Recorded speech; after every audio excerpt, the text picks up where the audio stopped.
المكتئبين اللي شكلهم مش مكتئبين. مش كل الناس اللي بتعاني من اكتئاب سهل ان احنا نكتشفها ونتعرف عليها، لان الصورة النمطية لأي شخص مكتئب او اللي انت بتشوفه ان احنا بنقول ان هو منعزل عن الناس، ما عندوش صحاب، ما عندوش علاقات اجتماعية، عنده صعوبات ان هو يمارس انشطة اجتماعية، انشطة يومية، مش عارف يتعامل مع بيته واسرته، بيتعصب كتير، ملامح وشه احيانا بتعكس بشكل واضح مشاعر الحزن والضيق اللي هو حاسس بيهم. ده شكل نمط الاكتئاب اللي متعارف عليه، واللي ظاهر واللي احنا ممكن نعرفه بسهولة. يعني حد بيتكلم ببطء، حد حاسس بالعجز، مستسلم، مش قادر يعمل اي حاجة. ده الشكل النمطي للاكتئاب اللي احنا عارفينه. لكن الناس اللي بتعاني من الاكتئاب الخفي،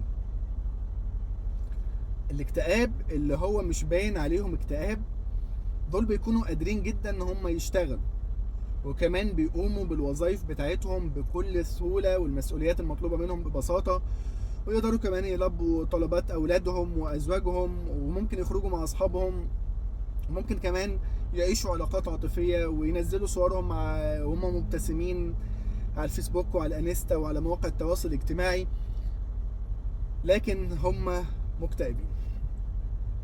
أو خليني أقول لكم إن المشكلة إنهم من جوه مش زي ما بيبانوا، أو اللي داخلهم مش زي اللي خارجهم.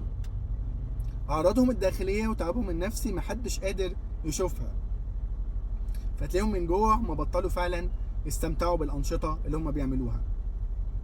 من جوه فاضيين من جوه، حتى هم بيقابلوا أصحابهم وخارجين وبيضحكوا، بس هم من جوه بقوا فاضيين، مش حاسين بأي سعادة، مش حاسين بأي متعة جواهم، لأن جواهم نقد مستمر لنفسهم وللناس وللدنيا دي كلها.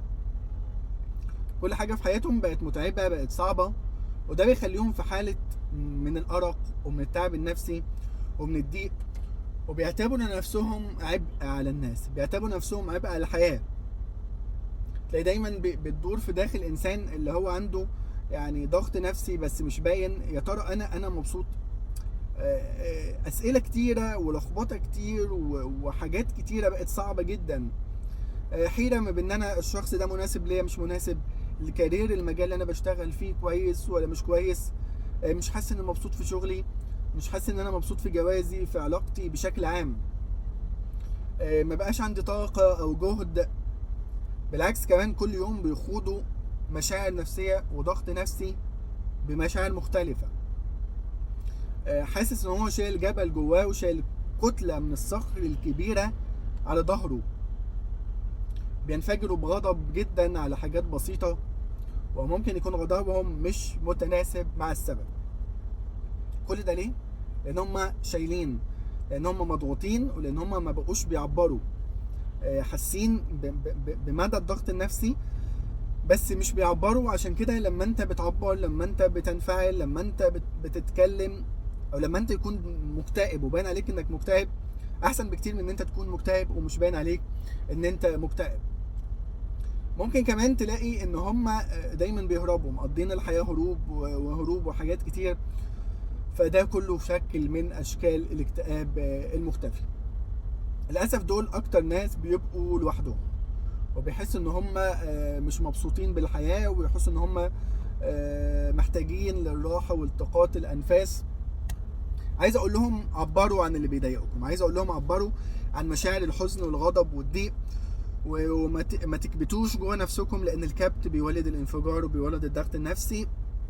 فلازم نتعلم ازاي ان احنا نحب بعض بشكل صح، ونعبر عن الحاجات اللي جوانا اول باول.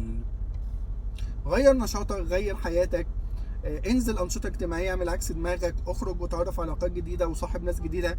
دي تبقى فرصه كويسه ان انت تطلع الكبت والضغط النفسي اللي جواك.